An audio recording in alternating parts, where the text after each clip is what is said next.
السلام عليكم ورحمة الله وبركاته. شلونكم متابعيني الغاليين؟ يا رب الكل بخير وصحة وسلامة وأفضل حال. عظم الله أجورنا وأجوركم باستشهاد سيدي ومولاي أبو الأحرار، وجعلنا الله من خدامه وأنصاره إلى يوم القيامة. إن شاء الله يا رب يعجبكم هذا الفيديو ويكون خفيف الظل عليكم. ويلا خلينا نبلش بتفاصيل الفيديو. مثل ما شايفين عندي هنا أنا تقريبا كيلو صدر دجاج.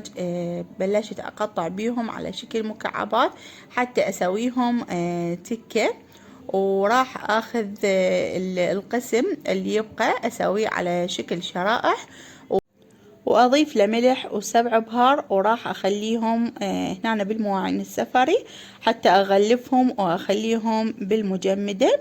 وهنا أنا عندي هاي الأعواد الخشبية راح أخلي بيها التكة.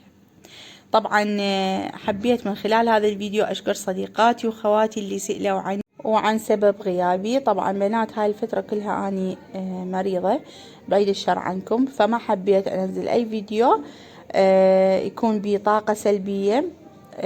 وإن شاء الله يعني ربي ما يجيب أي طاقة سلبية لا إلي ولا لكم.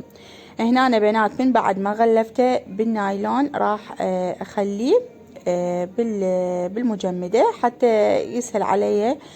بس أريد أستخدمه أطلعه مجرد أنه يذوب وأستخدمه مباشرة. وبنات طبعا هذا نفس اليوم اللي كنت أحضر به لثواب الإمام الحسين سلام الله عليه.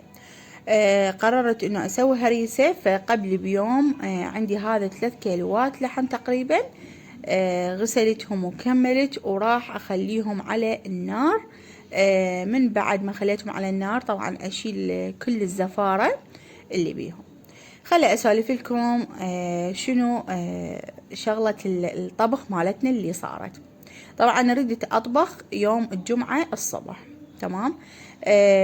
شنو العرقلة اللي صارت لنا؟ سبحان الله انه ردت اخذ غاز يوم الخميس، ماكو اي غاز. قالوا المحطات كلها ما بيها غاز. فانا كنت مقررة انه الفجر، لان تعرفون احنا شوية الطرمة مالتنا كلش يعني تنملي شمس، فتعرفون طبخ ونار يعني شوية تكون الحرارة ضعيفة احسن. فالمهم سبحان الله ما يعني سلقت اللحم على حسب الأصول وحضرت كل شيء، بس ما صار. فشنو قلت ما هاي ننتظر نأجل الطبخ إلى شعار آخر. ثاني يوم يوم الجمعة الصبح اجى الغاز الحمد لله. فقلت هاي هي راح ورا الغدا تقريبا هيجي ب3 هيجي أبلش طبخ. فشو مثل ما شفتوا طبعا جهزت الغدا على السريع. أسهل غدا هو كبسة التمن يعني بالشعرية وهيجي. فحتى شوفوني ايش قد مستعجلة، حتى ما رتبت التمن شلون ما كان قمت أصب وعمود نكمل، لأن يعني أنا شوية أتوتر بهيك شغلات، ما أحب شغلة إنه أستعجل بيها، أحب كل الأمور أنا مكملتها على حسب الأصل.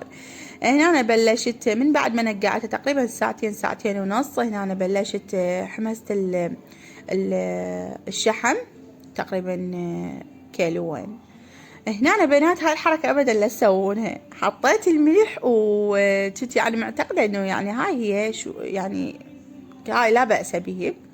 فمن اجينا ضقناها يعني إنه شفنا إنه طعمها لا يعني بي شوية ملوحة، تمام. يعني مو أقول لكم إنه كلش ملوحة طاغية وهيك شيء، لا، بس تعرفون إنه لازم واحد يطبخها إنه شوية تكون قليلة الملح حتى يعني أصحاب الضغط أو شي ما يتأذون. المهم الحمد لله والشكر، ربي سهل كل الأمور، وربي ينطيكم إن شاء الله الصحة والعافية وراحة البال. وهاي كان يومنا، وحبيت أنزل لكم هذا الفيديو. إن شاء الله عجبكم، وهسه أقول لكم مع ألف سلامة.